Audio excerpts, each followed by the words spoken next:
Hoy nos toca un tema muy importante, tal vez uno de los temas culminantes, en ascenso. Luego vendría Felipe II y Cervantes, y una tercera que se pueden ir expandiendo a medida que no me alcance el tiempo, que es los Austrias menores y toda la clave de la decadencia. El sentido general de esto es ver nuestras fortalezas y debilidades para entender la crisis de ahora. Por ejemplo, es decir, ¿en qué nos puede ser útil para hoy indagar estos temas? Para conocer nuestra identidad y para conocer también los problemas. Si yo digo temas como la peste, el avance del Islam, la guerra civil interminable de Europa y la unión de Europa, la globalización o el gobierno mundial, son todos temas actuales, algunos desdichadamente actuales. Bueno, eran los mismos temas ahí. Si agrego el cisma protestante, el cisma inmanente dentro de la Iglesia, la guerra civil interna de toda la cristiandad, que indica que no hay caridad, en primer lugar, ¿no?, que sería el valor fundante. Todo eso es de una gran actualidad, es el tema de hoy. Y es el tema que parcialmente resolvió Carlos V y España en ese momento que les tocó estar en el apogeo del mundo. Y en parte no se resolvió y por eso sigue el drama hoy, ¿no? Entonces este es el objeto general del tema, no solamente un sentido arqueológico. Vamos a empezar por la historia de Carlos V rápidamente, en esquema, para que sirva de marco histórico lo que ocurre. Luego vamos a tomar el tema de Trento y por último el de la idea imperial, que es el problema de la globalización, pero visto desde otro punto de vista. Carlos V nace en Gante, en Flandes, el 24 de febrero de 1500, es decir, con el siglo XVI empieza. Y habla solamente flamenco y francés. Y está llamado a heredar España y Alemania, y no habla ni una palabra de alemán y ni una palabra de español. Es hijo de Juana I de Castilla y de Felipe el Hermoso, nieto por vía paterna del emperador Maximiliano de Habsburgo y de María de Borgoña. Pero los que se habían apoderado de él era la corte de Borgoña. Y esto será una dificultad después para hacer algo católico, este localismo de Borgoña. Por vía materna de los reyes católicos, Isabel I de Castilla y Fernando de Aragón. Reinó junto a su madre en todos los reinos y territorios hispánicos en nombre de Carlos I, desde 1516 a 1556, reuniendo las coronas de Castilla y Aragón y muchas más que veremos ahora. Fue emperador del Sacro Imperio Romano Germánico desde 1520 a 1558. Murió en Yuste en 1558. Datos biográficos. Antes de que cumpliera un año, Felipe el Hermoso nombró a Carlos duque de Luxemburgo y caballero de la Orden Borgoñona del Toisón de Oro. La vez pasada hablamos de lo que significaba el Toisón de Oro, ¿no? Los argonautas y la conquista del océano, como si fuera premonitorio. En 1501 Felipe se reúne con Luis XII de Francia y acuerda el matrimonio entre la hija de Claudia y Carlos. Este tratado después se renueva. Parece que la corte de Borgoña quería hacerlo más aliado de Francia que de España.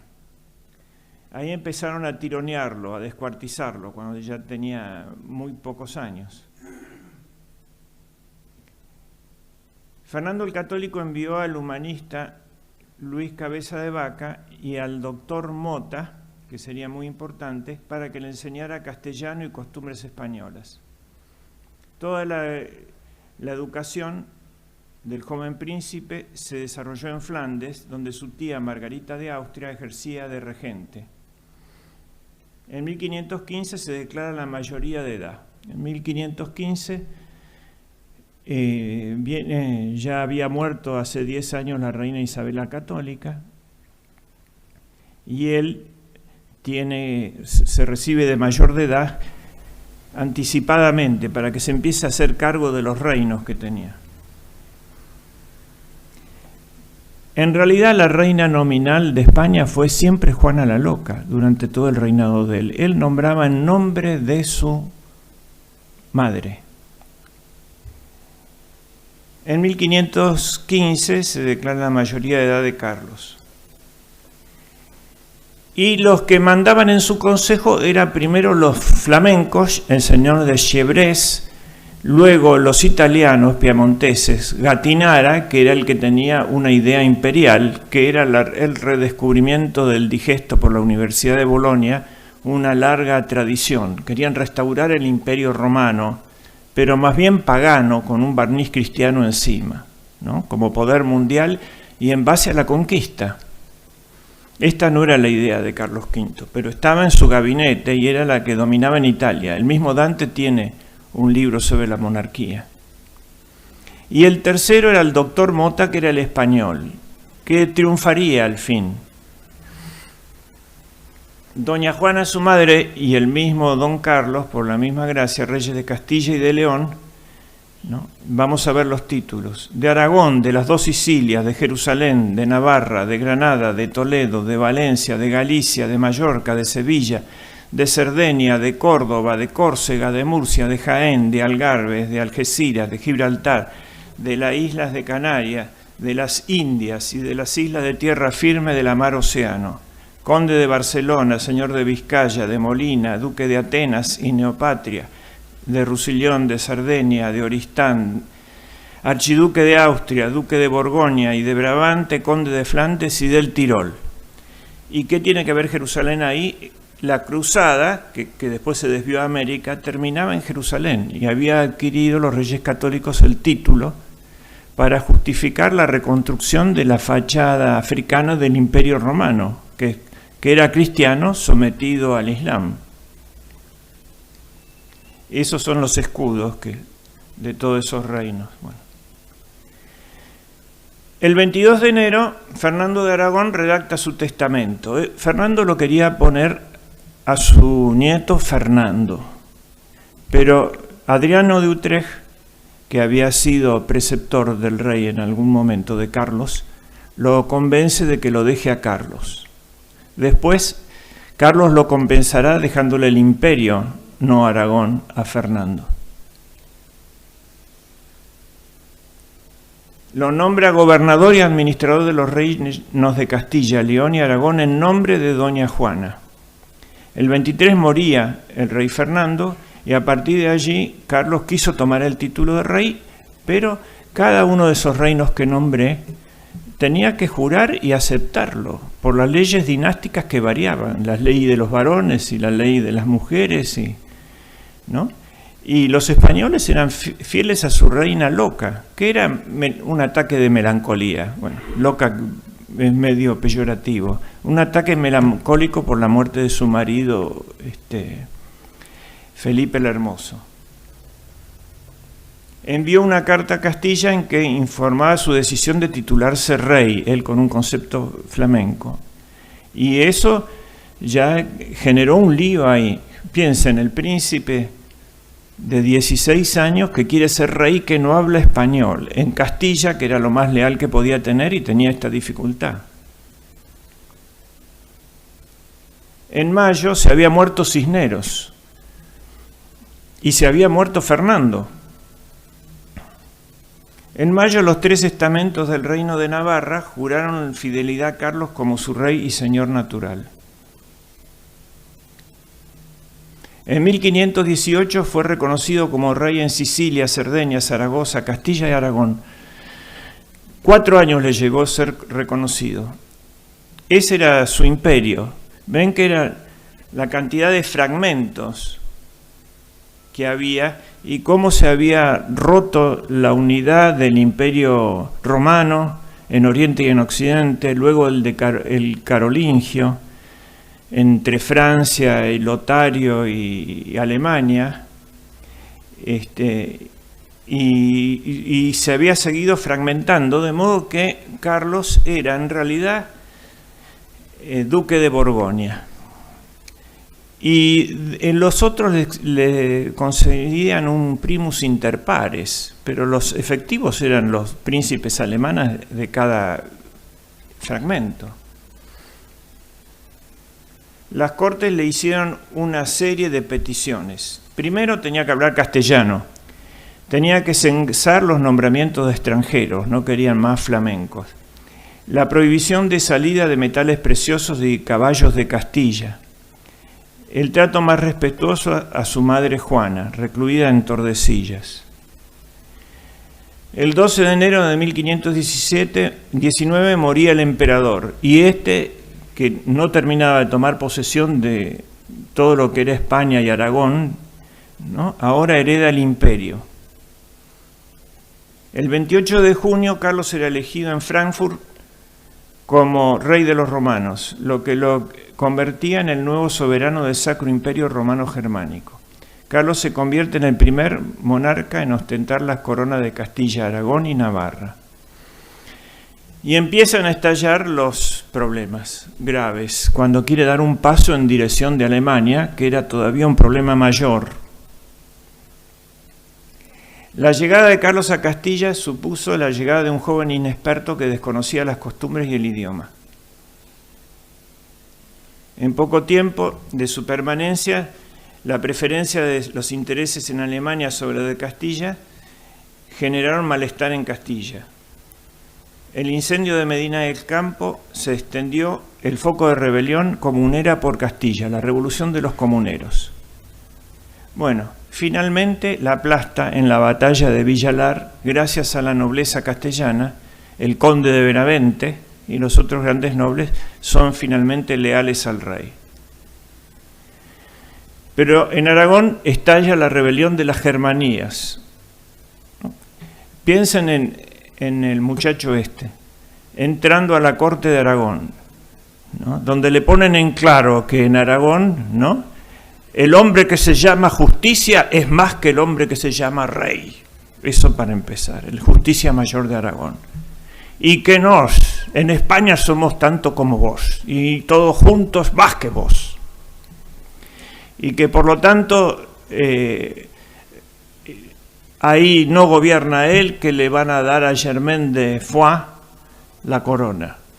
Así es su entrada. Era toda la cuestión de los fueros. Pero gana la batalla de las Germanías y estalla la guerra en Navarra, movida por el rey de Francia. También la gana la batalla de Navarra, ¿no? El pueblo navarro se pone del lado de Carlos V. En realidad el partido llamado legitimista lo apoyaba solamente el rey de Francia, que fue siempre el enemigo mortal, envidioso Francia de España. Había una alianza que se rompía ahora entre Castilla y Francia del Norte, el Languedoc, y entre Aragón y la Francia del Sur, el Languedoc, que era el lugar de los albigenses, y el rey de Aragón era el jefe de las tropas albigenses. Hay que recordar eso. Y eso venía a España con esa duplicidad que existió siempre, ¿no? Una entrada desde la época de Cluny. Bueno, la organización de la monarquía hispánica. Lejos de tener una idea monolítica de manejar con un mecanismo todo un imperio y apretando botones, Carlos V quería la Universitas Católicas. No había un Estado mundial, había muchos estados que surgían de abajo hacia arriba. Él aspiraba a coordinar eso frente a los peligros comunes y con una idea de bien común internacional. no con el bien local de un país sobre otro, que fuera una especie de pueblo de Dios del Israel cristiano, que era lo que pensaban todos los otros, ¿no? Los alemanes, los ingleses, los franceses, somos nosotros ahora. Es decir, el mundo era para Francia y los afrancesados, y así los ingleses también. Él no. Por lo tanto, había que armar los pueblos, que era la república de cada país, y eso eran los famosos consejos. Igual cuando lo de Indias empezó a ser lo mejor que tenía, lo separó del Consejo de Castilla y fue el Consejo de Indias, la institución para gobernar las Indias. En esos consejos, donde había gente muy notable, y creo que fue una maravilla el Consejo de Indias, toda su gestión, incluso bajo los Borbones, 300 años, es una de las creaciones de Carlos V que ya tenía antecedentes. De modo que organizó su reino en consejos, por lugar y por temas. El Consejo de la Inquisición en 1483 se había creado, en 1494 el de Aragón, en 1498 los Reyes Católicos el de Órdenes y en 1509 el Consejo de la Cruzada. Luego se crearon todos los consejos así que se llamaba sinodalismo, los cabildos nuestros, en cada reino para que gobiernan, y reducía a la unidad un secretario, que sería como el prefecto de las congregaciones romanas, ¿no? Que es como un ministro ahora. La supremacía del poder real, el canciller Gattinara, que era este piamontés que tenía el libro de la monarquía, que quería el imperio para los italianos, propuso un consejo secreto de Estado que tendría supremacía sobre los demás consejos y supervisor de la política global. Y el rey le dijo que no. ¿No? Es decir, no lo dejó hacer un aparato universal. Sin embargo, el rey no quiso depender de un solo ministro y fue desestimado por influencia frente a los juristas españoles. En 1524 constituyó el Consejo de Indias y en 1526 el Consejo de Estado como un consejo privado del monarca. Los consejos estaban compuestos por personas escogidas personalmente por el rey. El rey siempre tenía la última palabra, pero no es... se puede comprender el poder que acumulaban. El consejo era el lugar donde el rey pulsaba las posiciones diversas de las fracciones nobiliarias, eclesiásticas y cortesanas. Estaban mudando los actores de la cristiandad. Durante la llamada Edad Media, o la etapa anterior, los personajes principales estaban en torno a las aspiraciones principales, la fe y el honor, ¿no? El castillo y la catedral, el clérigo y el soldado, el caballero. Ahora el clérigo se transformaba en humanista y el caballero en cortesano. Luego el caballero se transformaría en mercader, ¿no? Y el humanista en ideólogo. Fue mutando esto, pero en el fondo o es una persona de acción o es un clérigo, ¿no? Un scholar, como dicen, que es un mundo, el mundo de las ideas. Entonces, en ese consejo él veía todas esas tendencias y podía arbitrar. Los consejos se convirtieron en tribunales de apelación y tenían prestigio social, importantes ingresos económicos y clave política. En este orden se destaca la importancia de los secretarios. Eran los gestores de la voluntad real. Mientras tanto, en América se expandía. Y acá quiero se expandía el imperio con una nueva concepción, es decir, partiendo de casi nada, sin tener que compatibilizar tantos fueros y reinos.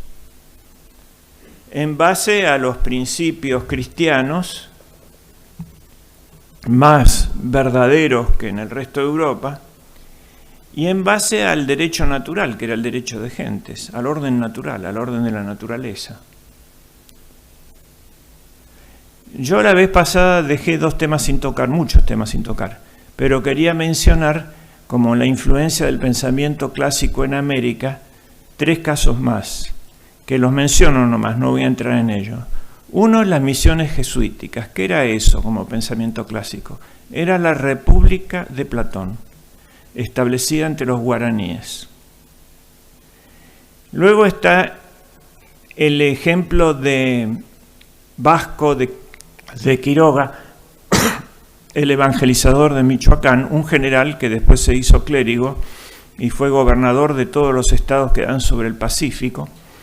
Él tomó como modelo, él y los franciscanos, la utopía de Tomás Moro. Por ejemplo, ¿por qué están también trazadas las calles en América, como cuadras y 100 metros? Todo eso viene de la utopía de Tomás Moro. Es decir, no tenían como modelos solamente el villorio o las callejuelas de los centros de Europa de ese momento. Era una concepción más avanzada que se podía poner acá de cero.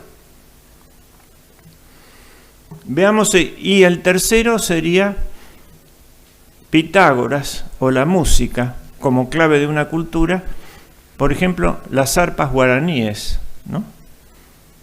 Que también tenía su conexión con los jesuitas. Zípoli, hay un magnífico libro que Ludovico Videla hizo imprimir por la Fundación Bunge-Born, que es lo mejor que he visto, lo recomiendo como bibliografía, sobre las misiones jesuíticas. Pero también Francisco Solano había conseguido hacer una ciudad sobre la música, no una ciudad como urbe, una ciudad como amistad de los ciudadanos. Con su violín convirtió a nuestro país, hizo realidad lo que leían en los clásicos, que Tebas había sido edificada por el arpa de Apolo y que el castillo de Camelot había sido creado por el arpa o la rota, como se decía, un arpa medieval de Merlín. Esto significa que la música puede crear mundos y también la música puede destruirlos, como el caso de Jericó, que fue destruido por la música. Bueno, nuestra ciudad, no nuestra urbe, que son los ladrillos, la hizo San Francisco Solano. Por eso acá cerca, en el Pilar, ¿no?, tiene su estatua y su recuerdo de los recoletos. Bueno, dejo ahí y vamos simplemente a la nómina de la creación de América. Hernán Cortés, 1521, el Reino de Nueva España. Nuño de Guzmán, el Reino de Nueva Galicia. Fernando de Montejo, la península de Yucatán. Pedro de Alvarado, el Reino de Guatemala. Francisco Pizarro, el Perú. Gonzalo Jiménez de Quesada, Colombia y el Reino de Granada. Sebastián Benalcázar y Francisco de Orellana, Quito y Guayaquil, el descubrimiento del Amazonas. Juan Sebastián Elcano, Magallanes.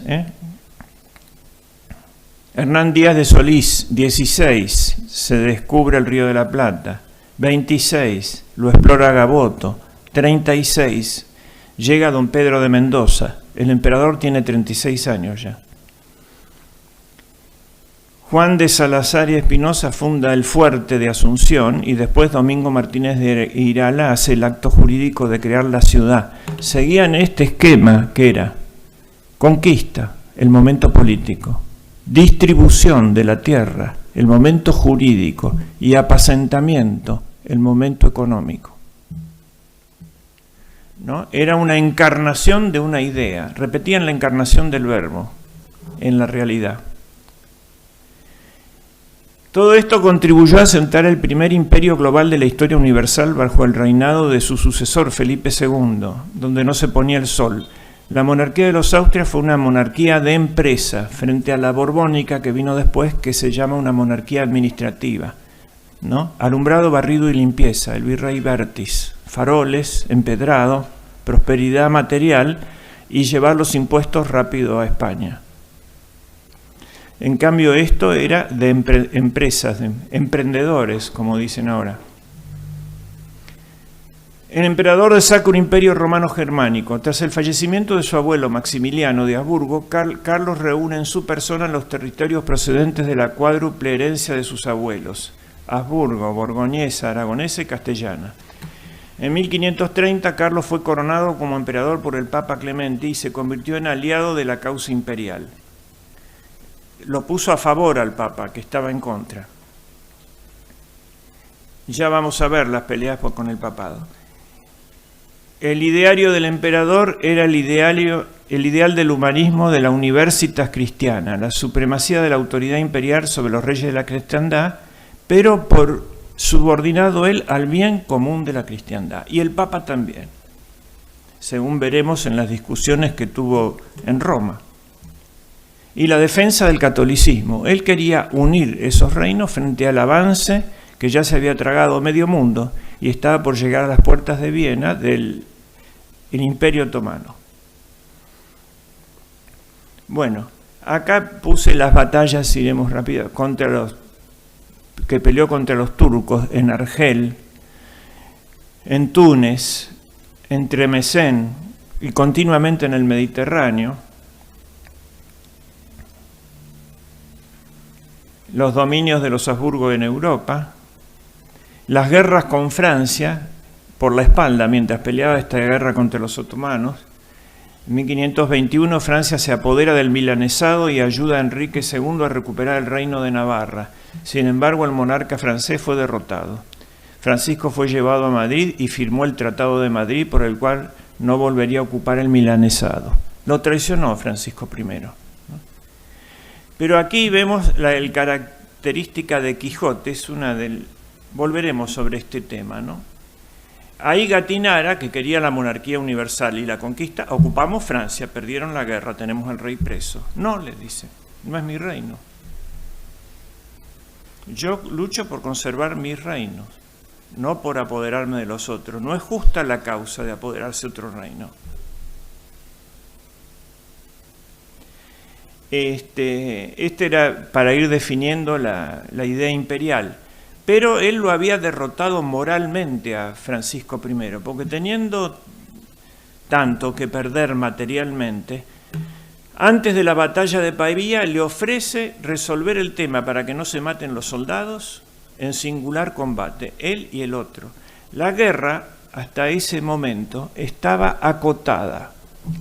No se podía suprimir la guerra, porque no se puede suprimir el pecado, es una consecuencia del pecado la guerra y de la ira humana mal controlada. Pero se la podía el cristianismo reducir y poco a poco. Entonces la guerra quedaba confinada a una clase social, los caballeros. Los demás miraban desde las murallas y aplaudían era más bien un torneo. El otro, el enemigo, podía ser justo, era un caballero también, no era un demonio, no se demonizaba al otro, se lo vencía para hacerlo reconocer el derecho nomás. No se podía pelear en ciertas épocas del año, y no se podía pelear en Cuaresma, por ejemplo, y no se podía pelear en ciertos lugares, en las iglesias. Es decir, trataban de reducir lo más posible todo eso. A partir del avance de los turcos, esto cambió, porque los turcos habían montado el otro estado, ¿no? El Imperio Romano como malo. Estaban en Bizancio y tenían muy buenos asesores de cómo se pueden hacer mal las cosas.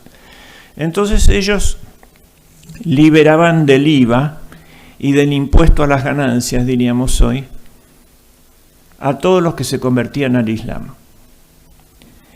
Los que no se querían convertir no eran como los árabes, digamos.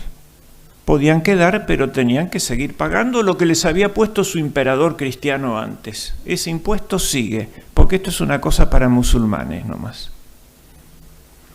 El esclavo que se hacía musulmán se quedaba inmediatamente liberado. Por eso el mayor problema lo tenían los cristianos con los conversos por conveniencia, los dhimits, que eran los ex cristianos, que eran los más furiosos partidarios del sultán.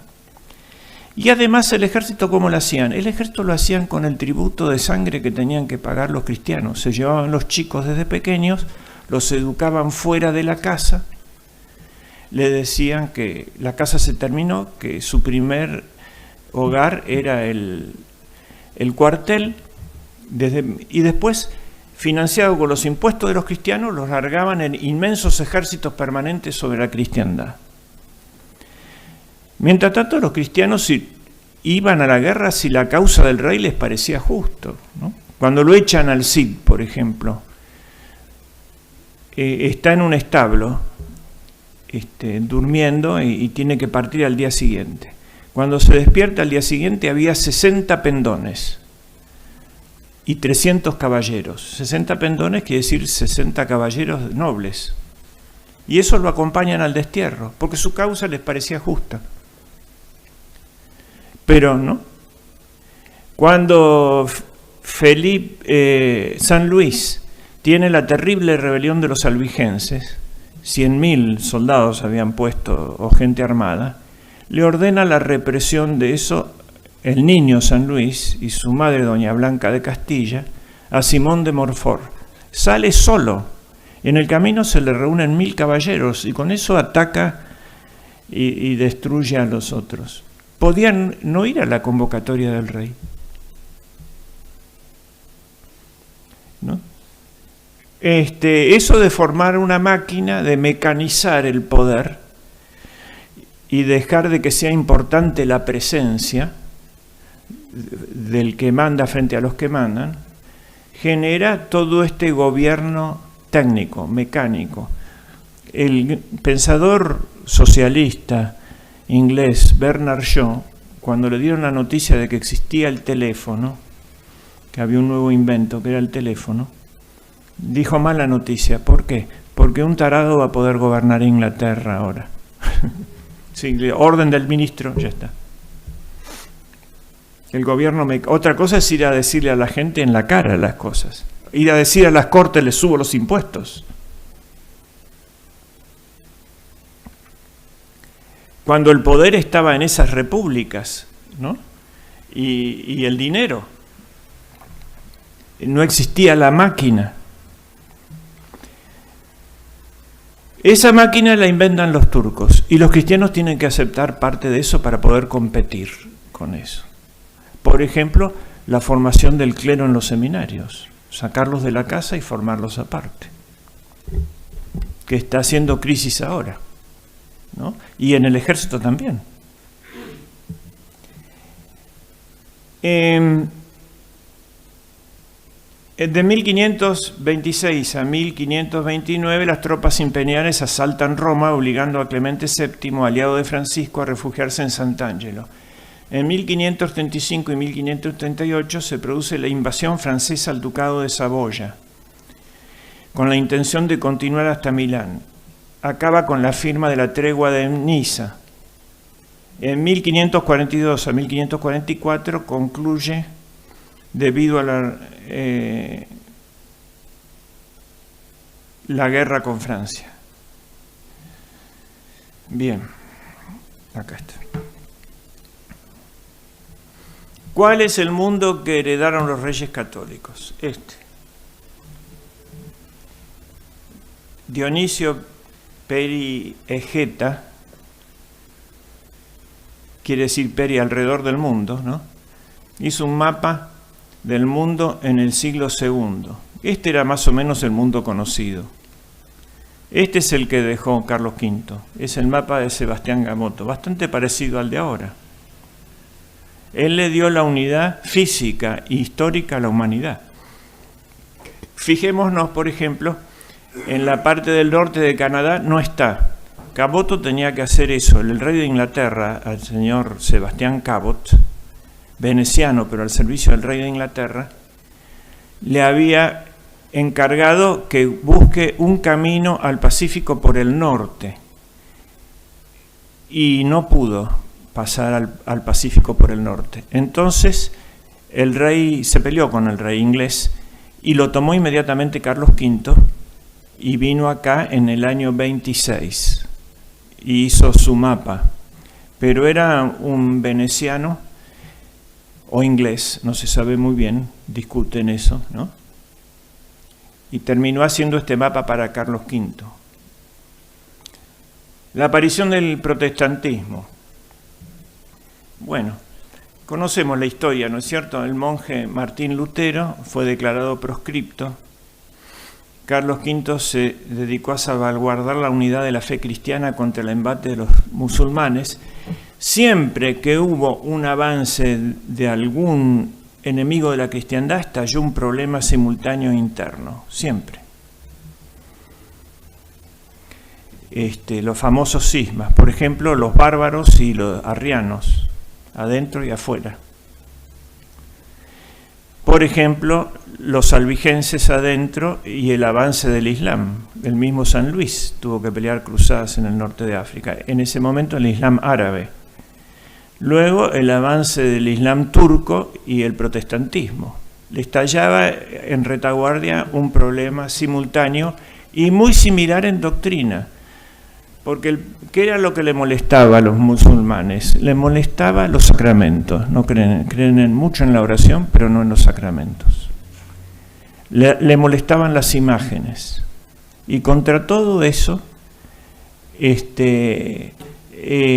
se adaptan primero los emperadores de Bizancio en el siglo VIII con el iconoclasmo para quedar bien con los musulmanes, destruyen las imágenes, y segundo el protestantismo. Era una adaptación al avance musulmán y una guerra a la imagen. Tiene mucha profundidad esto y mucha importancia para el arte, ¿no? Bueno, todos los pasos se convoca en Worms, luego la Dieta de Augsburgo, que confirma el edicto de Worms, se crea la Liga Esmacalda, que es la derrotada por Carlos V en la famosa imagen. Pablo III convoca al fin el Concilio de Trento en el año 45. El rey se lo veía pidiendo desde el año 21. Y el desaliento, ¿por qué?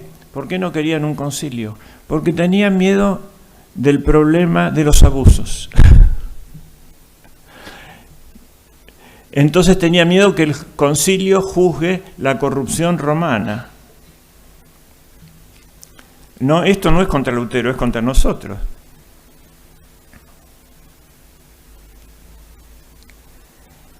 La abdicación, el retiro y el fallecimiento y el traslado de sus restos. Bueno, es el fin del emperador, como saben, es en Yuste,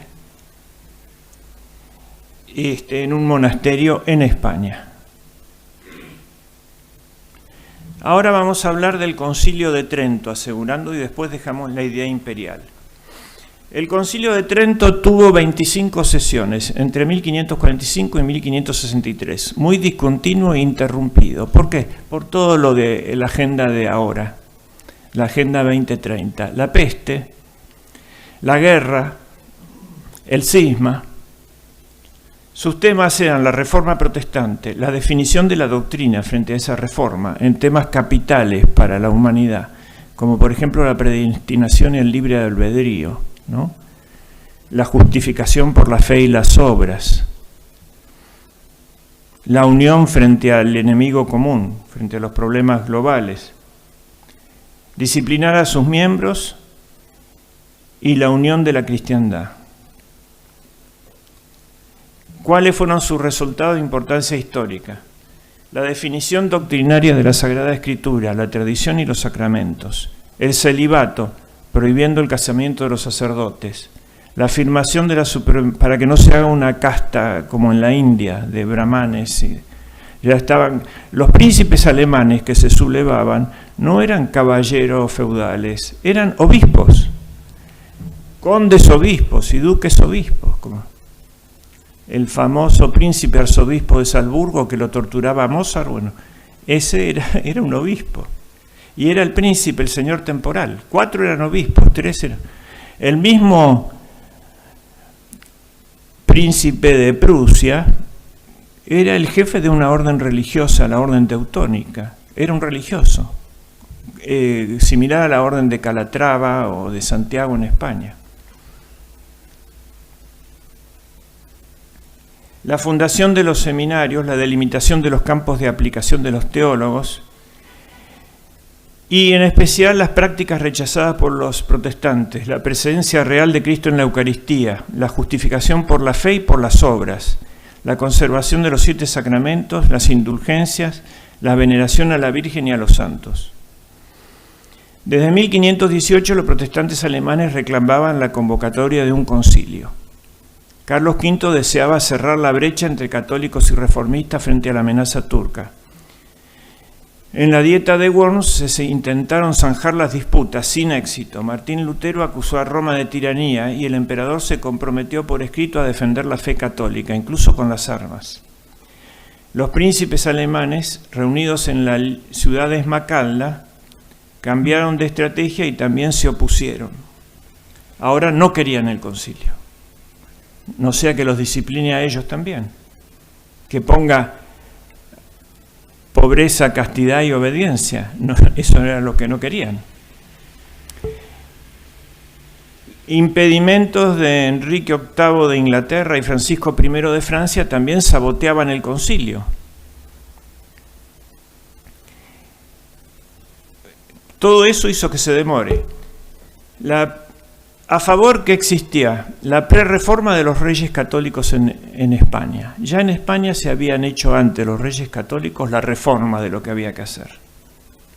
El restablecimiento de la disciplina eclesiástica, el mejoramiento de los estudios en Alcalá de Henares, en Salamanca, todo lo que vimos las veces pasadas. También el oratorio del amor divino en Italia. Y es importante estudiar Nicolás de Cusa, los menciono y sigo adelante, en Alemania. Sobre todo para buscar una forma de ecumenismo con el Islam, en la criba alcoránica, que era el análisis del Corán a ver en qué punto se podía hacer fuerte para recuperar el cristianismo, la tradición común ahí. Eso era Nicolás de Cusa. Convocatoria. Paulo III intenta en Mantua en 1537, luego en Vicenza en 1538 y en Niza negocia una paz entre Carlos V y Francisco I para poder convocar. Convoca el concilio en Trento en 1545 como contrarreforma con la presencia de 25 obispos y 5 superiores generales. Las reuniones fueron 25, con suspensiones, hasta el año 63. Lo terminó el reinado de Felipe II. Carlos V no llegó a ver el fin del concilio. Pero él fue el principal impulsor de eso. Es decir, no actuaba él. No, le ponía frente a su responsabilidad al Papa y a los obispos. Ustedes resuelvan este problema. Él exigía eso. Fíjense que no era la monarquía universal ni era el jefe de la religión. Sabía dónde frenar, no sumaba los 2 poderes. El espíritu fue plasmado por los jesuitas Diego Laínez, Alfonso Salmerón y Francisco de Torres.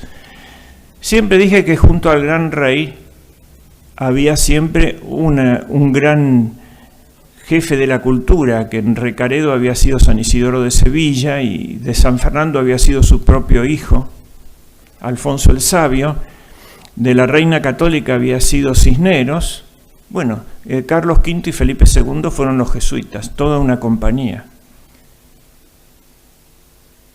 que levantaron 293 colegios, como dije la vez pasada, para enseñar las artes clásicas y educar a la dirigencia de toda Europa.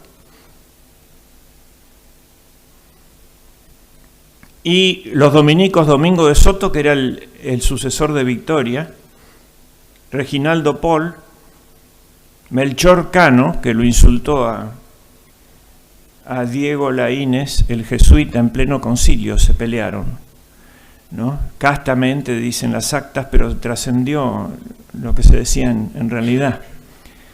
Porque en un momento dado el dominico Melchor Cano le dice al jesuita Diego Laínez: marrano que no se termina de convertir, en el calor de la discusión.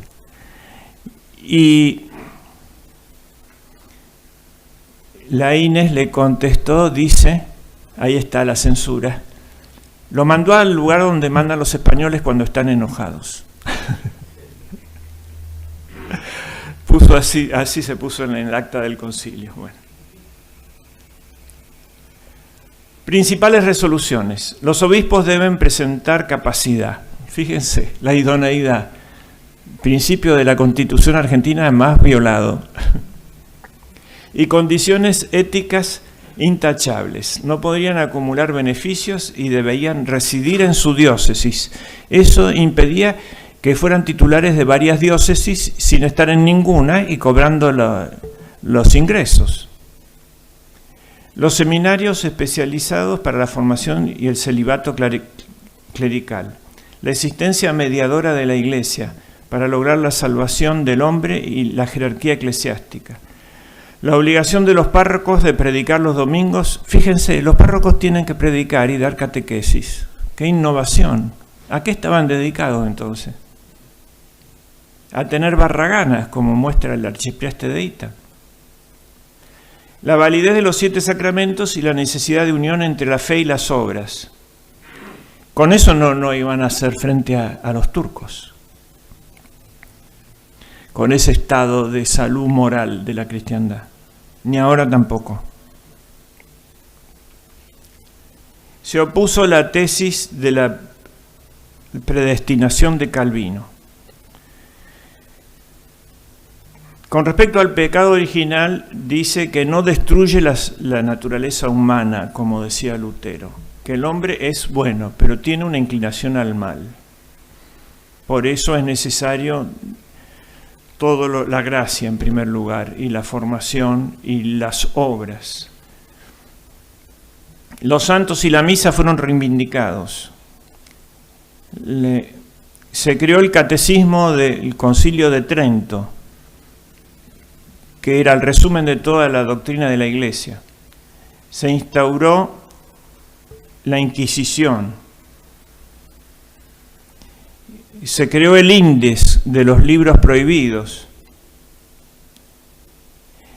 La Biblia es la fuente de la revelación, pero no solamente la Biblia, sino la Sagrada Tradición. Y tiene que ser interpretada por el Papa y los obispos. Entonces, no la sola Biblia que la interpreta cada uno como quiere, sino conforme a la tradición y por el magisterio.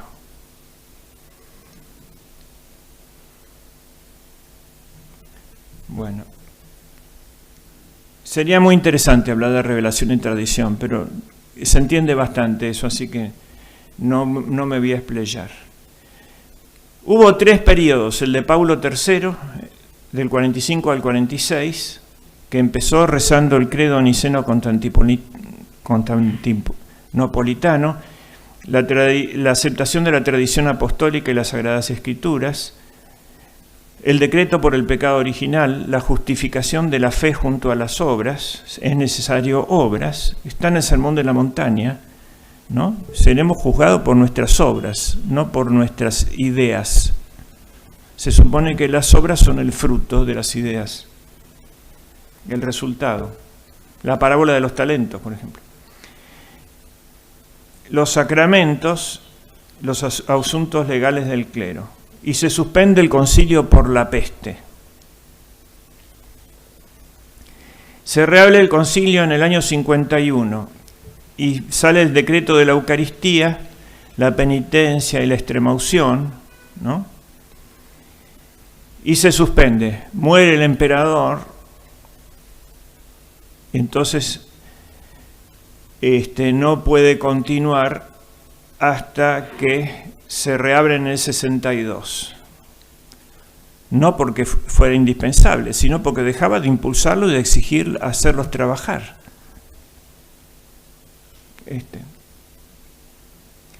Y el tercer y último periodo, de 62 a 63, nace la necesidad del índex, la comunión bajo las dos especies, se establece como rito el rito del primer tiempo. No es el rito, como dicen, de San Pío V, ni de... Es el rito codificado por el Trento, y es el de San Pedro, porque la bula empieza qual primum tempore, como en el primer tiempo. La misa tridentina es la de San Pedro, frente a otras versiones. Pero no obstante, aceptan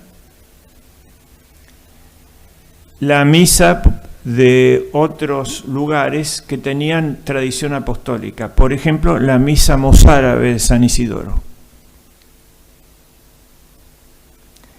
El decreto del orden sagrado, el decreto del matrimonio, la existencia del purgatorio, es decir, el que se muere con cuentas pendientes puede arreglarlas en la otra vida. El rito mozárabe, el rito leonés y el rito ambrosiano son también aprobados. Pero el rito tridentino es para toda la Iglesia latina.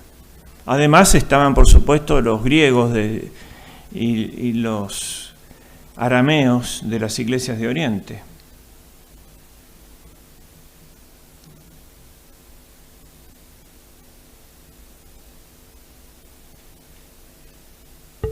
Bueno, contra los protestantes ya dijimos, se afirmó la tradición y la sucesión petrina ininterrumpida, la sucesión apostólica.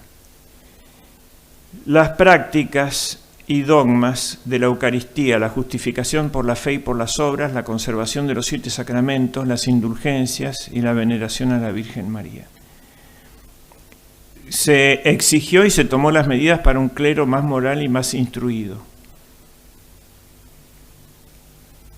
Y se estableció la doctrina sobre el purgatorio. Después de la remisión de la culpa y de la pena eterna, queda un reato de pena temporal que debe satisfacerse, pero aprovecha a los vivos y difuntos el purgatorio. En la necesidad de registrar, también se estableció un gran principio de orden, el registro de los sacramentos, empezando por el bautismo y el matrimonio, y más tarde las defunciones. Todo ese registro de las personas fue secularizado de la Iglesia, pero fue una orden de Trento. La idea imperial, tercer tema.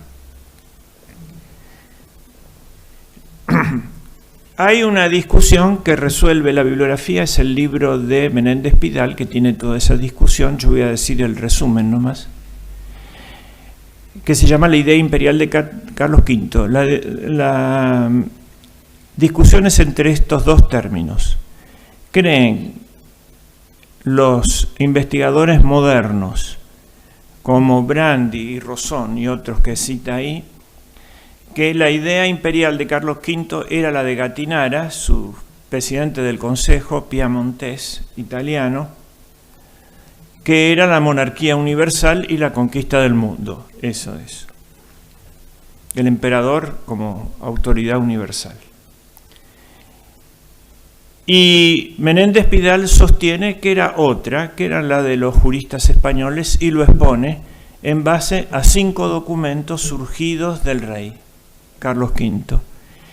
Y en esos 5, que vamos a decir 3 renglones de cada uno, ¿no?, está la idea imperial de Carlos V. Pero primero repasemos todo este lío de la idea imperial. La idea imperial, como sociedad que abarca jurídica a toda la humanidad y política, es un viejo anhelo de la humanidad, es muy viejo, tan viejo como la humanidad, tan viejo como la Torre de Babel, porque ahí se perdió la unidad del género humano y empezó el tiempo de las naciones, con las distintas lenguas. El principio cultural que establece las distintas naciones es la lengua, ¿no? Ya lo decía Cicerón, ¿no? Los genios fatales de los pueblos viven en el idioma. Hay un espíritu por cada lengua. Por lo tanto, nuestra nación sería todo lo que habla español, la hispanidad. La historia humana es el esfuerzo por recuperar la unidad perdida. Pero esa unidad, ¿cómo se entendía? ¿Cómo se recuperaba? Por la guerra, el dominio de un pueblo sobre otro. Ahí vemos el faraón, ¿no?, invadiendo Siria. Y el exterminio del otro pueblo. En el primer cuadro vemos las tropas del faraón cortándole las manos a los prisioneros y echándolos al desierto. Tenían que llevarle las manos para demostrar que habían cumplido el deber al faraón. Y en la otra hay un avance de la humanidad, los van a conservar. De ahí viene servo, serva, servare, conservado, que era el esclavo. La primera integración, que no es en base hacia la dominación de un pueblo sobre otro, es la fenicia y la cartaginesa, que entran no hacen propiamente un imperio, sino un emporio, relaciones comerciales que son el sustrato de la unificación del Mediterráneo. Todas esas son las colonias de Fenicia, que tenían un barrio en cada ciudad importante. En Jerusalén tenían un barrio muy importante. Ahí habían quedado los arquitectos que habían hecho el templo del Salomón. Y también difundieron el alfabeto y el conocimiento abstracto. Y la matemática pitagórica. No quedan documentos, o no quedaban, hasta el descubrimiento de la biblioteca de Ugarit. Lo que sabemos de ello es por las tradiciones griegas y romanas. Pero llegaron a Brasil 1000 años antes de Cristo. Esta es la piedra de Gadea, que es interesante leerla. A ver. Somos hijos de Canaán, de Sidón, la ciudad del rey. El comercio nos llevó a esta lejana playa, una tierra de montañas. Sacrificamos un joven a los dioses y diosas glorificados. En el año 19 de Irán, nuestro poderoso rey, era el amigo de Salomón. Embarcamos en Esión Geber, el puerto de Eilat o de Acaba. La flota era conjunta. De los fenicios eran aliados de los judíos. Ahí se expandieron en la primera diáspora, que fue 1000 años antes de Cristo.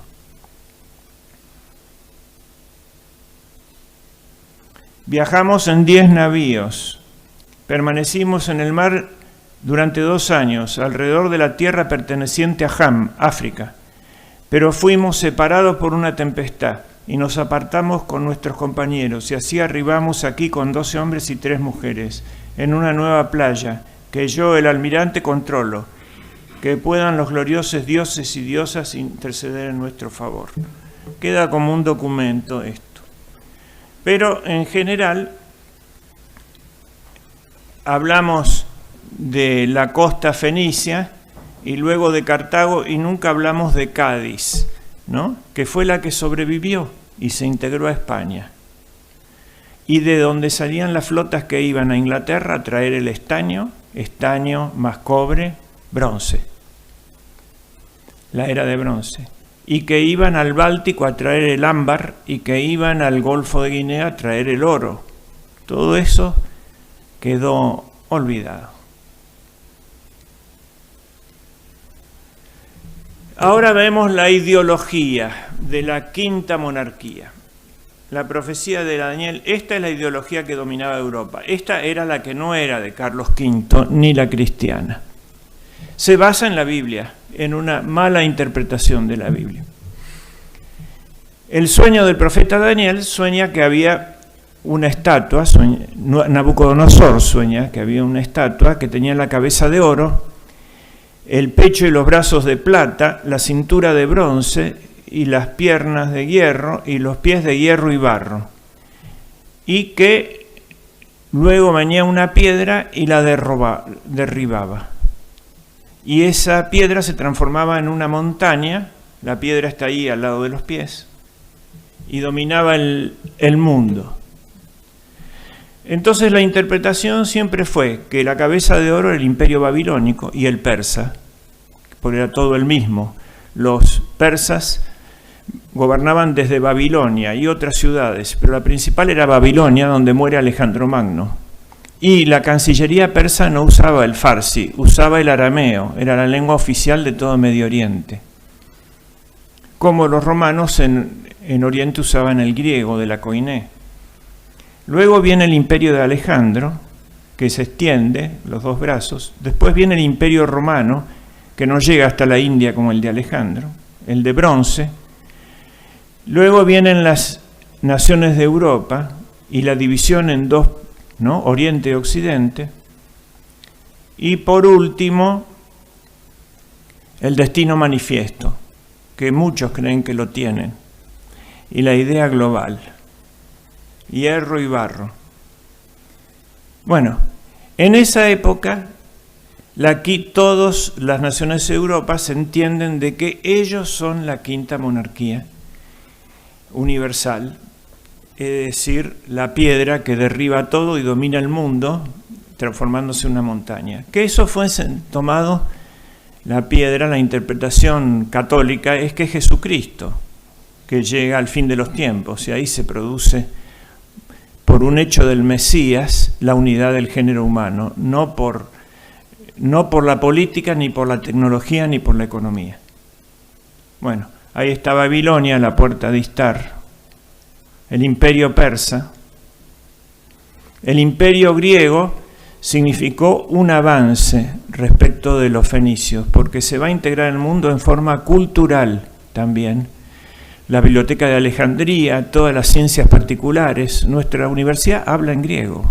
Por ejemplo, el nomenclador médico, que acá hay algunos médicos famosos, son 55.000 palabras, de las cuales 50.000 son griegas y 5.000 son latinas.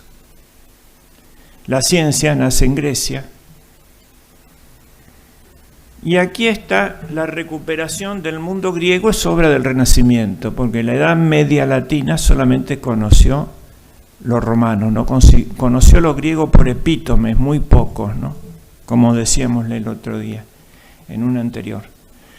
Pero aquí está toda la recepción, y aquí se muestra lo clásico, así como lo mostramos en el descubrimiento de América, lo podemos mostrar en Italia, ¿no? Ahí se ve en el centro de esa caverna donde están mirando el fin, la caverna de San Pedro,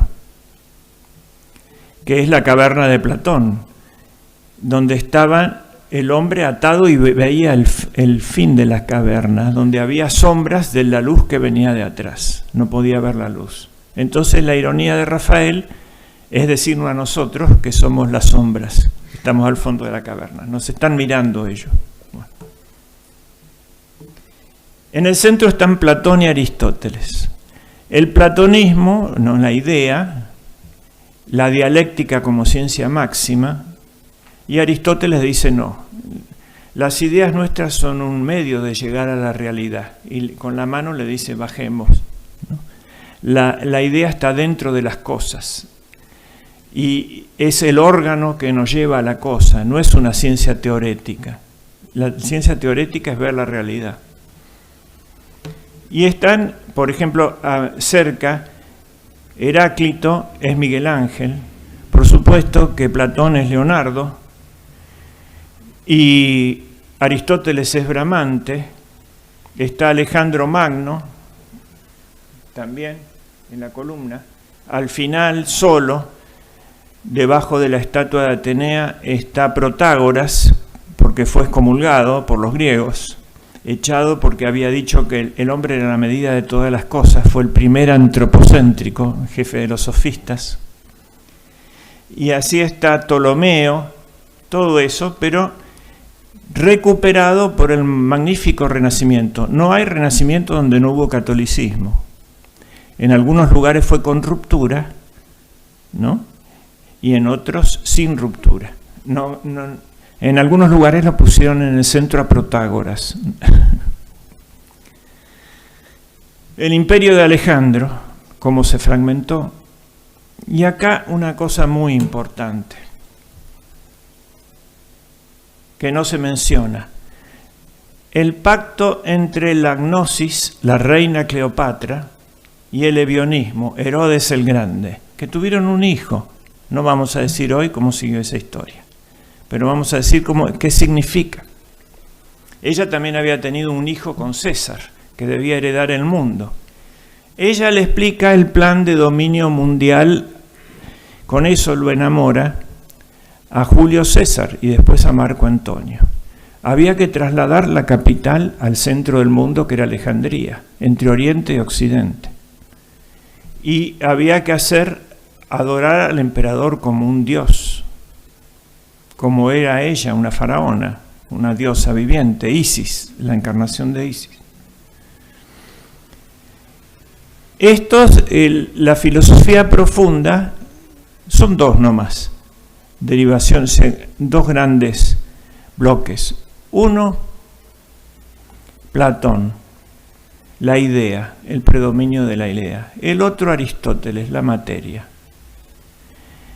El platonismo nos sirve mucho a los cristianos porque gracias a Platón tenemos herramientas conceptuales para sostener, por ejemplo, la inmortalidad del alma.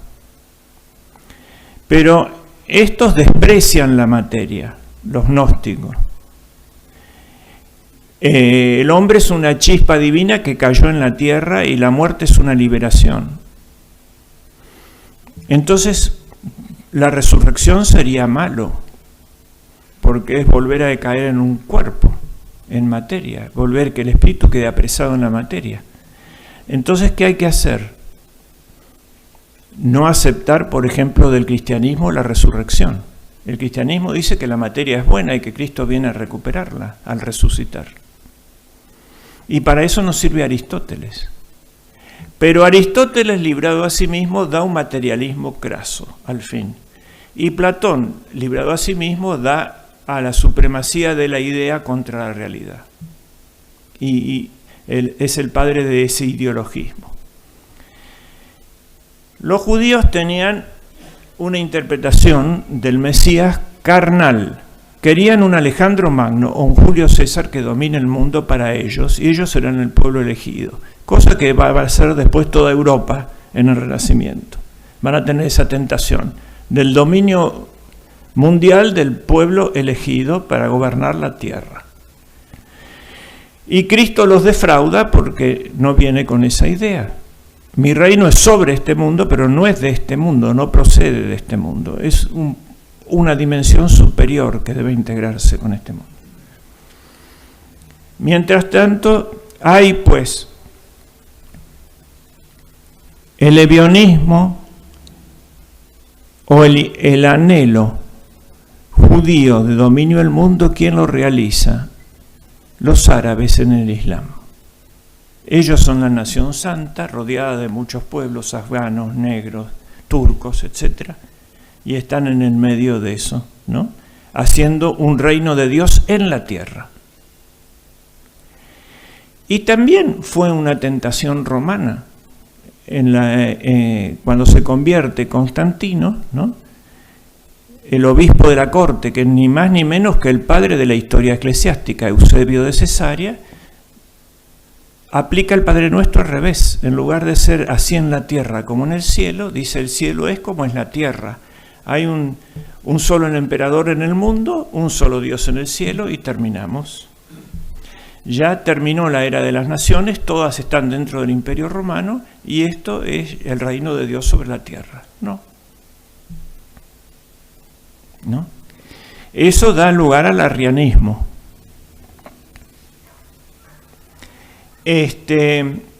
Pues bien, aquí pactan el milenarismo terrestre. Herodes, como había reedificado el templo o parte del templo, creía que él era el Mesías. Por eso manda a matar a Cristo. ¿Dónde nació el rey de Israel? Le preguntan los magos. Y él dice, ¿cómo? Soy yo el rey. ¿Qué rey vienen a buscar? ¿No edifiqué el templo de nuevo? Que es la seña de decir que es el Mesías. Y estaban preparando un gran levantamiento que después ocurrió, ¿no? Contra Roma y fue mal.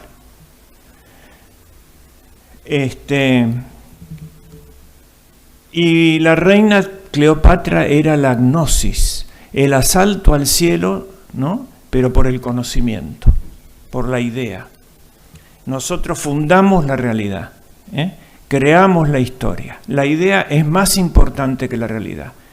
Lo que existe es lo que está dentro de mi cabeza, y lo que está fuera de mi cabeza para mí no existe. Ese es el ideólogo, esta es la ideología que tenemos hoy. Y los dos se mezclan en el marxismo, que es materialismo dialéctico, ideológico. Entra ese conflicto. Pero ahí están sentadas las bases de esta quinta monarquía. Mientras tanto, Augusto integra el mundo, no solamente económicamente, no solamente culturalmente, sino políticamente. Este es el gran aporte de Roma y del orden romano. La familia, la propiedad, el ejército, ¿no? Queda todo claro, pero no puede resolver la integración religiosa. ¿Cómo la resuelve? Ahí está el imperio de Augusto. Viene Cristo, que ya lo he explicado, ¿no? Y establece lo siguiente: Dios es uno y trino. Y Cristo creó al mundo, lo redimió y lo va a juzgar. Eso rompe los ciclos y estalla el mito del retorno, perpetuo retorno de toda la inteligencia pagana, y viene la idea que después se va a secularizar como progreso. El mundo fue creado, el mundo fue redimido, el mundo va a ser juzgado. Es una línea que ahora estamos rompiendo, estamos en el perpetuo retorno de lo mismo, de los mismos temas. ¿Por qué? Lo dice la Biblia del Antiguo Testamento: los impíos andan en el círculo, en circuito ambulan. El hombre es imagen y semejanza divina, no es lo mismo. Imagen es algo ontológico. El hombre es imagen de Dios porque es inteligente, porque es libre y porque es una sinfonía. Y semejanza es la semilla que llegó a ser el árbol. La semejanza es lo ético. Toda la perfección humana es pasar de la mera semilla al árbol, no solamente grande, sino florecido, no solamente florecido, sino con obras, contra lo que decían los protestantes. Es decir, es necesario que dé frutos, y esa es la verdadera evaluación: por los frutos los conoceréis. La fuerza de la semilla son las 7 virtudes, pero esas no alcanzan si no son perfeccionadas por los dones, por la gracia, por los dones del Espíritu Santo. Y el perfil realizado de ese egresado, de ese árbol grande, ¿cuál es? Las bienaventuranzas. Las 8 bienaventuranzas son las 7 virtudes alcanzadas, más el martirio, que las resume a todas las demás. Y eso tiene que dar las frutas. ¿Cuáles son los frutos? Las obras de misericordia. Sobre esas 14 obras de misericordia se edifica el nuevo mundo, el de la cristiandad, porque este estaba condenado a la destrucción, el imperio romano. ¿Qué son? Dar de comer al hambriento, dar de beber al sediento, y San Benito, volver, ¿no? Dar posada al peregrino, volver al campo, a la naturaleza y reconstruir el mundo. Enseñar al que no sabe las órdenes educativas, curar al enfermo, las órdenes hospitalarias, son la realización de las obras de la misericordia, hasta que las tocó la secularización y los transformó en desiertos a todos esos burocráticos, apoderados por una camarilla, ¿no?, que roba, y los llenó la polilla. Para todos los hombres de buena voluntad. Por eso dice San Pablo: en Cristo no hay amo ni esclavo, ni griego ni judío, ni varón ni mujer. Y justamente todo esto reaparece con el llamado Renacimiento. ¿Por qué? Porque solamente en Cristo se realiza esta unidad, que no es la unidad técnica del mundo en un estado totalitario mundial. Es que no haya pelea entre el amo y el esclavo, y va a volver la esclavitud de mano de los ingleses y de los protestantes. ¿Por qué? Por la predestinación. Estamos predestinados, entonces el mundo está dividido, no hay unidad del género humano. ¿Está dividido en qué? en réprobos y en elegidos. Los réprobos se van a ir al infierno. Entonces, mi gran drama es saber si estoy elegido o si soy réprobo. Si yo estoy elegido, ¿cómo lo sé? Porque me va bien. ¿Cómo? Acumulando bienes materiales. Y el otro, el que es réprobo, lo puedo explotar si es pasto del infierno. Es un animal.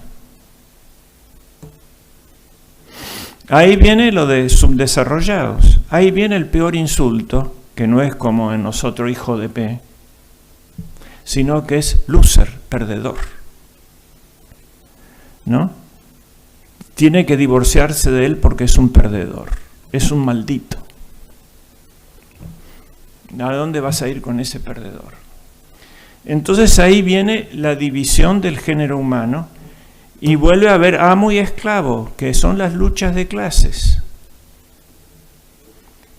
Griego y judío, que son las luchas étnicas. Ahora nos van a dividir a nosotros en mapuches, guaraníes, qué sé yo, todo lo que se resolvió. Y en varón y mujer, que es romper la fuente de la vida, la unión del varón y la mujer. Y es donde se completa la Trinidad porque viene el Hijo, Padre, Hijo y el Espíritu Santo sería la mujer. ¿Por qué? Porque refleja ese aspecto de la Trinidad. Señora y dadora de vida son las características del Espíritu Santo, la de la mujer. La comunicación, la lengua es la lengua materna. Entonces se lleva el ataque ahí. ¿Por qué? Porque es malo que venga nueva gente al mundo, porque son chispas divinas que caen en el barro y la materia es mala. Eso está detrás del control de la natalidad. Vemos que la reina Cleopatra no quedó tan superada, ni los gnósticos, ¿no? Los griegos de Atenas aceptaron que San Pablo les hable de la inmortalidad del alma, pero cuando quiso hablar de la resurrección le dijeron, eran gente finísima, ¿no? De eso hablaremos otro día. Era el no, andate. Bueno, pero no era esa la solución del emperador. La solución del emperador era el panteón, el ecumenismo. Vamos a juntar todos los dioses, a Hermafrodito, a Moloch, a Júpiter, a Isis, y los vamos a poner en un templo circular, el panteón. El panteísmo es la solución del problema, el Consejo Mundial de las Iglesias, digamos. Total, hay que vaciar de contenido personal la idea de Dios y a crear una idea abstracta de ser supremo, pero que si uno quiere poner a Mahoma, que lo ponga, y si otro quiere poner a Buda, que lo ponga, y que cada uno, ¿no? Y en base a esa ciencia abstracta de palabras sin contenido real, dominaremos el mundo. Como lo dice Comte, el mundo será de los que manejen la suficiente cantidad de ciencia abstracta. Constantino convierte el imperio y acá está hecha otra concepción de la iglesia, digamos, y de la cristiandad. Hay dos concepciones que había en el Renacimiento y siguen ahora. Una que era el imperio romano pagano y lo habían descubierto con el digesto, que lo descubre la Universidad de Bolonia. Eso les permite superar a los medievales la organización feudal y organizar los grandes estados. Y aplican la ley de las dos sociedades perfectas. Pero la otra es la fundada en Dionisio Areopagita y que toma Santo Tomás para el gobierno del universo, que son los tres. Ningún dominio se establece si no es en la imagen de Dios. Pero Dios es uno y trino. Son los 3 órdenes de la razón, de la nación, que es la fórmula que le da el emperador de Bizancio a Carlomagno para que organice Occidente. Y de esta teoría lumínica sale, por ejemplo, el gótico y los vitrales, que es construir una ciudad con luz, la iluminación, en 3 niveles. Bueno, acá está el árbol. El hombre es imagen de Dios, pero la imagen es una palabra dependiente. ¿De qué? Del sujeto que la proyecta. La imagen depende del sujeto que la proyecta. Entonces, una imagen pertenece a 2 seres. Uno, su modelo. Por ejemplo, la Gioconda puede decir, esa es mi imagen. Y otro, su autor, Leonardo da Vinci, puede decir, ese es mi cuadro. Ahora el hombre pertenece a Jesucristo, porque Él es la imagen y Él es el autor, por doble lado. Ahora, el hombre es libre, como Dios, porque es imagen de Dios. Puede darse vuelta, como la imagen del vaso, si la saco de frente al espejo, desaparece del espejo la imagen. Lo que no puede evitar es desaparecer. Las cosas separadas de la inteligencia divina se mueren. Y hay un hombre individual, que es cada uno de nosotros, y hay un hombre colectivo, que es la sociedad. Los dos se aplica esto que hablé del árbol. Semejante es el reino de Dios a una semilla pequeña que llega a ser el gran árbol.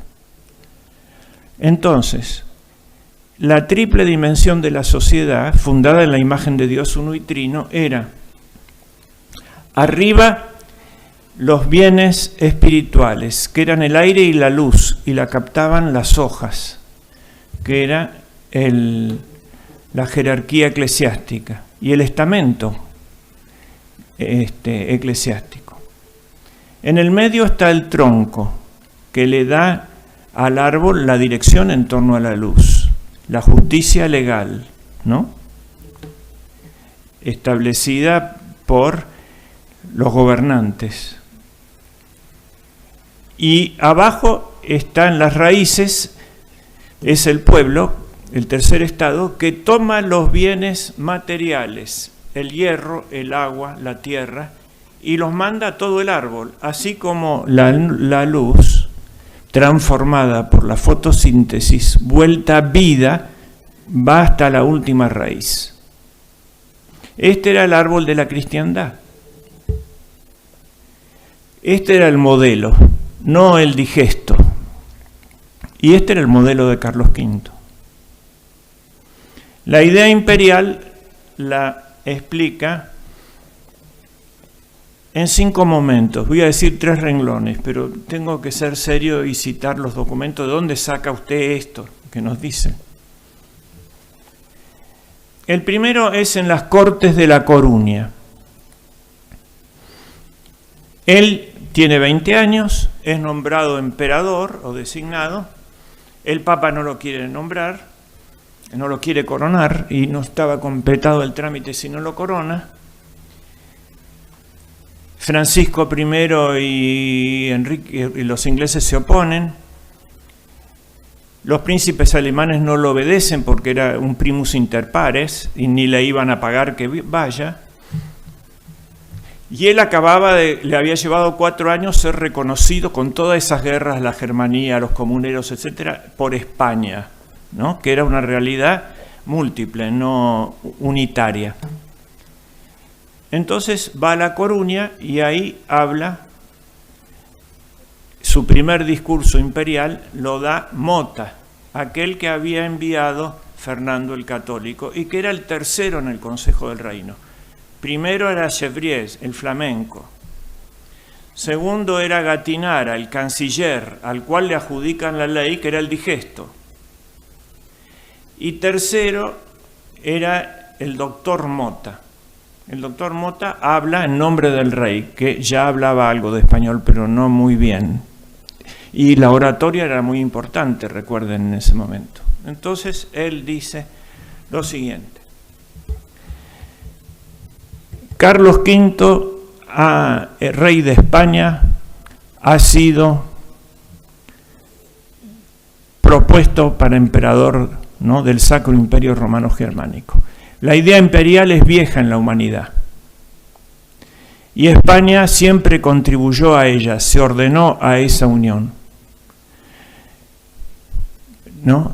España en este momento no puede dejar de apoyar a Carlos V en esta empresa, porque el mundo viene a buscar el rey a España. Y les recuerdo que cuando el mundo mandaba a Roma tributos, España le mandaba emperadores, dice. Le mandó a Trajano, le mandó a Adriano y le mandó a Teodosio, que hizo la unidad del imperio y la conversión del imperio al catolicismo, que no la hizo Constantino, hizo el edicto de tolerancia nomás. Por lo tanto, España no puede estar ajena a esto. Y entiendan que el rey no quiere más Estado, tiene suficientes. Lo que quiere es defender la cristiandad y procurar el bien común. Su idea es la de la Universitas Cristiana, una concordia de todas las causas segundas del cristianismo, no la reducción a una sola causa formal. Por lo tanto, España tiene que responder, si acepta esta misión histórica, es la gran hora de España, de ser el escudo de la defensa de la cristiandad como lo ha sido durante 8 siglos. La espada del ataque, el tesoro, el huerto de las delicias de este nuevo César que el mundo nos pide a nosotros. Y él desea morir en España,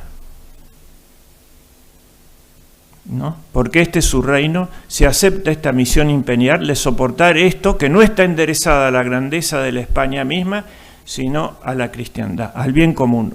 Es un ordenamiento de España en el sentido común de la cristiandad. Bueno, los españoles lo apoyaron, a pesar de que lo habían recibido así en cada reino, ¿no? Sí. Sintió todo el pueblo que era el momento de su grandeza. El segundo es el de la dieta de Worms. Él llega a Alemania y tiene ahí mismo la rebelión de Lutero, y se lo hace entrar uno de los príncipes alemanes a la dieta, y se subleva frente a él, y en el mismo momento que le dice que avanzan los turcos, y él quiere tener sus príncipes unidos, que en ese momento eran todos católicos, no eran todavía protestantes. Pero ellos estaban en la interna, cosa que sigue hasta nuestros días en Europa. Entonces él les dice, ahí hace una primera declaración, que sí la pone Gatinar en su libro, pero la segunda la omite y es más importante. La segunda declaración, después de pasar una noche sin dormir, cuando tuvo la insolencia de Lutero adelante, es yo deseo defender la cristiandad. Ese es mi objetivo, el bien común de la cristiandad, diríamos nosotros. Y para eso voy a dar mi vida, mi reino y mi sangre, hasta el último aliento. Es decir, pone un objetivo encima de él. Y esa declaración la hace él. El tercer momento es el saqueo de Roma. Y está en Granada y se entera que el condestable de Borbón dispuso que podían saquear a Roma porque no había cómo pagarle a los lansquenetes, y recibe un breve del Papa que se lo entrega a Baltasar de Castiglione, el nuncio apostólico, que era el autor de un libro que se llama El Cortesano, nuevo personaje que aparecía. Baltasar de Castiglione tiene una respuesta dura del Papa por el incendio de Roma contra Carlos V y se la entrega. Carlos V no responde, lo llama a Valdés, Antonio de Valdés, hermano de el que escribió Los diálogos de la lengua, donde está la política lingüística de Carlos V. Primero le había pedido a un español, Mota, que hable de la... Ahora le pide a Valdés que le redacte. Era el mejor estilista que había, el secretario de las cartas latinas del emperador. Y en ese momento Baltasar de Castiglione recibe un segundo breve más suave del Papa. Entonces quiere retirar el primero para que no le responda en los mismos términos Carlos V y dejar el segundo, respóndame a esto nomás. Y en el primero, Carlos V le dice la respuesta al primero, que la entrega igual. Dice, quedan los dos y van a tener dos respuestas. En el primero le digo, otra vez, que yo me ordeno al bien común de la cristiandad, pero usted llama a un concilio general para poner en orden todo esto. Y si los intereses del papado común, digamos, del Estado de Vaticano, se contraponen a lo de cristiandad, yo apelo ante el concilio. Usted y yo nos subordinamos al bien común de la cristiandad. Sería la traducción nuestra en términos de hoy, ¿no? Si no, esto no puede ser. Entonces, ese es el primer breve. En el segundo, modera y dice, apelo al colegio de cardenales, si se niega a convocar el concilio. Pero acá aparece lo mismo. Todos tienen que estar subordinados al bien común de la cristiandad. Esta es la idea imperial. Y tiene que haber dos poderes, el poder eclesiástico y esto. Por eso, en este tipo de guerra caballeresca que peleaban, no se demonizaba al otro, ¿no? Ni se aceptaba este principio gnóstico, es decir, hegeliano, diríamos ahora, de que no existe el otro, porque todo está en mi idea, ¿no? No ci sono le altri, decía Gentile, no existe el otro. Acá existe el otro y tiene sus derechos, y mi enemigo puede ser un caballero. Eso es lo que dice el cuadro de la rendición de Breda. ¿Vieron cómo el general Espíndola trata bien al otro? Bueno, el Papa tiene su derecho y tiene sus errores. Yo le hago la guerra para resolver el conflicto político, pero lo reconozco como Papa y lo encierro en Sant'Angelo con la Guardia Suiza que todavía quedó. Pero no le desconozco su verdadero rol, que era lo mismo que hacía América. Cuando venía una orden ilegal, no una orden, un mandato, porque una orden es la que ordena hacia el fin, y un mandato es un mero voluntarismo del poder, como nuestra ley del aborto, por ejemplo. Entonces le decían, se lo ponían así sobre la cabeza, la cédula dice, lo acato pero no lo obedezco. Es decir, esta ley la declaramos nula, pero eso no significa que estamos en rebelión contra el rey de España. No somos destituyentes del rey, ni del Papa en lo suyo. Pero, ¿no? Monarcas, pero eran monarcas de hombres libres y tenían que ajustar a derecho sus pretensiones. Y la guerra era un torneo limitado a eso, no era reducir a nada al otro.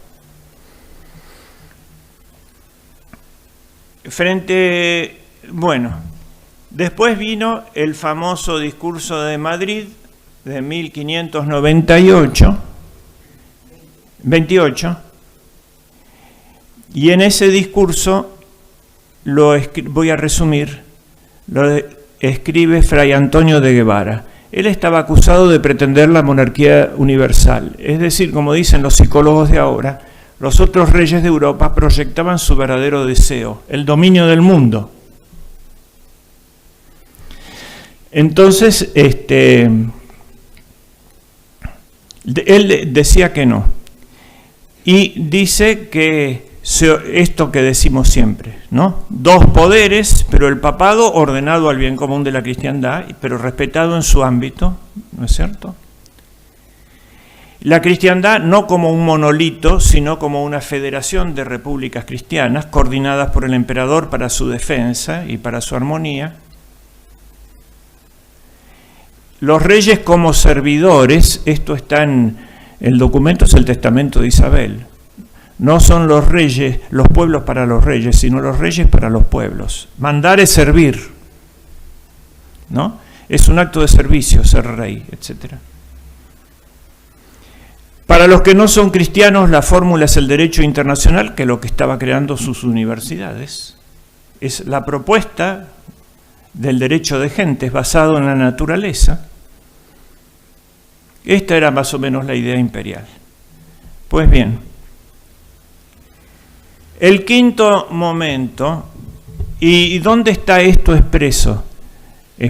Porque decían que lo había escrito Gattinara otra vez, para reducirla al digesto. Esta no fue Gattinara, fue Fray Antonio de Guevara, el predicador de la corte y cronista del rey. Un gran literato y un prosista extraordinario. Tengo ahí las consultas, pero no las voy a leer, no se asusten, alguna página de él para ver la oratoria. Él había escrito un libro que se llama El reloj de príncipes, y ese documento, ese discurso de Madrid, dice palabras exactas del reloj de príncipes. Así que ahí tienen un texto para ver la idea imperial de Carlos V. Era el reloj de príncipes de Fray Antonio de Guevara, en ese momento, el que sostiene su documento. El quinto momento es el imperio europeo americano. Eso que no pudo hacer en Europa, lo pudo hacer en España y en América. Entonces, la idea imperial se realizó en Hispanoamérica, desde los Pirineos hasta las Filipinas y desde Alaska hasta la Tierra del Fuego. Esa es la idea imperial de Carlos V realizada. ¿Y cuáles son sus documentos? Dos. Uno, la demanda de Cortés en las cartas de relación, que son todos los pedidos, ¿no? Y toda la información, la materia necesaria para que la cabeza le dé la forma al imperio. Y la respuesta de Carlos V, ¿dónde la encontramos? En las leyes de Indias. Ahí está, digamos, la constitución del imperio, ¿no? Pero el principio fundamental está en Isabel la Católica. Los reyes son para los pueblos no son para los reyes. No es, dice el pueblo, un rebaño esquilmable para cobrarles tributos. Es donde el rey debe morir por ellos, ¿no? Bien, acá hay otra cuestión. Habíamos visto que estas dos fieras, el gnosticismo y el ebionismo, el imperio terrestre material, para crear un faraón o un emperador, un Calígula o un tirano mundial, y el gnosticismo y el ebionismo niegan cada uno un aspecto del verbo encarnado. Unos niegan a Cristo hombre y el otro niegan a Cristo Dios. La encarnación del verbo es lo que tiene atado al Leviatán, la bestia del mar del Apocalipsis, que también es la ballena de Job. Cuando los judíos le piden a Cristo que le dé una señal, Cristo les dice, no tendrán otra señal más que Jonás. Jonás es la ballena, que la encontramos en Job. Significa el monstruo del mar, la bestia que sale del mar del Apocalipsis. Esa bestia está desde los tiempos primordiales. Los babilonios la llamaron Tamiat. Y el Padre la pesca con el hombre. Adán es el primero de esa lista y el último es Cristo. Queriendo el demonio, que es la muerte y que es el dominio del mundo, es lo mismo, apoderarse de Cristo, porque es glotón y quiere comer en la carnada, ve el hombre nomás, queda enganchado por el misterio de la encarnación. Y eso lo tiene atado hasta el fin de los tiempos. Pero cuando se rompa la encarnación de ese concepto y se consiga una política sin Dios, una economía sin Dios, una cultura sin Dios, etc., se va a alargar el dragón. Esto lo mandó a hacer en el año 1230, creo, la abadesa Errad de Landsberg, y se llama la pesca del Leviatán. El Leviatán puede devorar el mundo, como por ejemplo todos los países que se devoró la Unión Soviética, pero no los puede digerir. sin su consentimiento. Los tuvo que largar, ¿no? El comunismo demuestra que se puede vencer esas globalizaciones siempre que no haya un fermento de descomposición interno, que dejemos actuar eso. Los largó a Polonia, Hungría, etcétera. Hoy están mejor que otros países en muchos temas. A ver, bien. Pero esto se lo devuelve el diablo a Dios. Él se disfrazó de hombre para pescarme. Ahora lo voy a hacer yo. En el Renacimiento el demonio se hace hombre. Fíjense, Rafael del Sancio pinta a la antigua serpiente con rostro humano, en el jardín del Edén. Es decir, detrás del falso humanismo, ese de que el hombre no es la imagen de Dios, sino un mono que parla, pero que es centro del universo igual, está el diablo.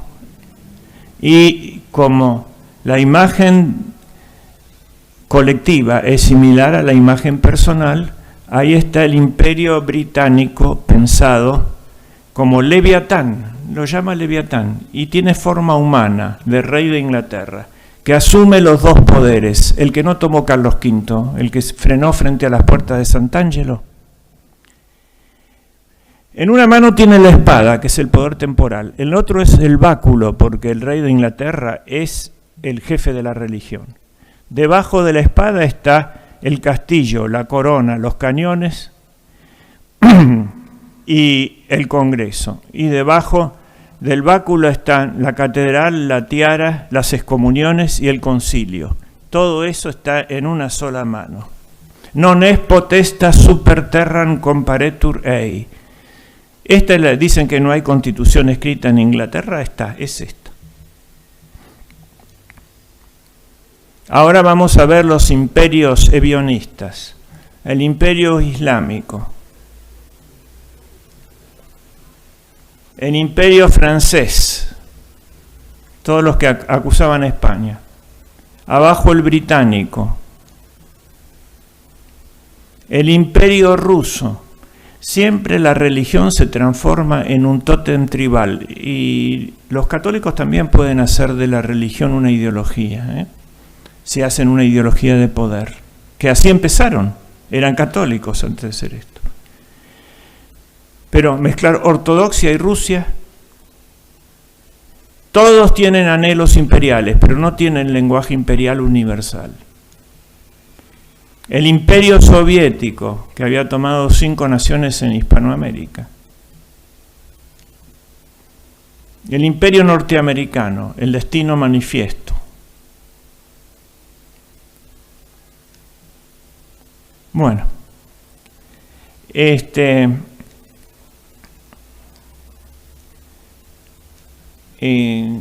bien. Esta es la historia de la idea imperial de Carlos V. La humanidad siguió otro camino. Pero ¿qué fue el saldo positivo que dio?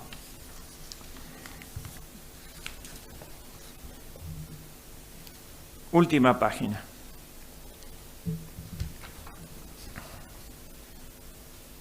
Pensó en su imperio por sí mismo, no por Gattinara. Primera conclusión. Lo expresó por medio de grandes literatos españoles, Mota, Valdés, Guevara y Cortés. No entendieron. Carlos V se hispanizó y quiere hispanizar a Europa. Recuperó ahí el espíritu de la cruzada. Y quiso transfundir en Europa el sentido de un pueblo cruzado que España mantenía desde hace 800 años y Europa lo había olvidado después de un fracaso total en las cruzadas. Por eso se le venían los turcos encima. El imperio que tan achicado llegó a sus manos se convirtió en una realidad, o en dos realidades. Una en Oriente, que fue el imperio austrohúngaro que lo siguió después, y otra en Occidente, que fue la hispanidad. Para la rama española reservó la península, Flandes, Nápoles, Sicilia y América. Y para su hermano Fernando reinó en Hungría y en Bohemia. Los españoles cumplieron su servicio mucho más de sus intereses particulares. Pelearon en las puertas de Viena, defendiendo la de Solimán, y en Túnez, y en Argel. La iglesia y en Flandes. La iglesia se robusteció por la Compañía de Jesús y Trento, y por la nueva escolástica. La vida de las cortes y la diplomacia se vio invadida por ministros y usos españoles. La lengua española empezó a ser usada en todas partes.